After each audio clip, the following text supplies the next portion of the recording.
বিলাসের পাতা ঝরে যাওয়ার কারণ আজ বলবো। এই গাছটিতে এইভাবে ফুল এসছিল, অনেকগুলো ফুলও ফুটেছিল, তারপর দেখছি টবের মাটিতে পাতা ঝরে পড়ে ভর্তি হয়ে গিয়েছে। গাছের পাতাগুলো কদিন ধরে শুকনো হয়ে যাচ্ছিল, তো তারপর থেকে দেখছি এইভাবে পাতা ঝরে যাচ্ছে। তবে এতে ভয়ের কারণ নেই, শীতকালে এরকমভাবে এখনও এর ফ্লাওয়ারিং সিজন চলে গেছে, তাই পাতা ঝরে যাচ্ছে।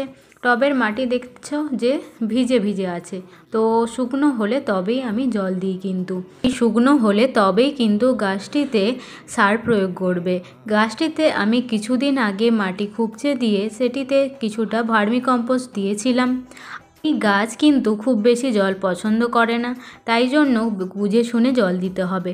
টবের ওপরের লেয়ার মাটি শুকনো হলে নয়, এর পাতা যখন ঝিমিয়ে যাবে তখন প্রচুর পরিমাণে জল দিতে হবে, একদম নিচ পর্যন্ত। গাছটিতে প্রচণ্ড রোদের দরকার। এই গাছটিতে দেখতে পাচ্ছ নতুন পাতা কিন্তু আসছে, ওপরের দিকে লাল লাল হয়ে যাওয়া মানে এই গাছে নতুন পাতা আসবে।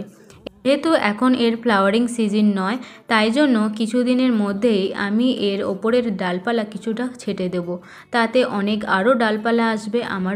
Thank you for watching my video. যারা যারা আমার ভিডিও দেখো কমেন্ট করো।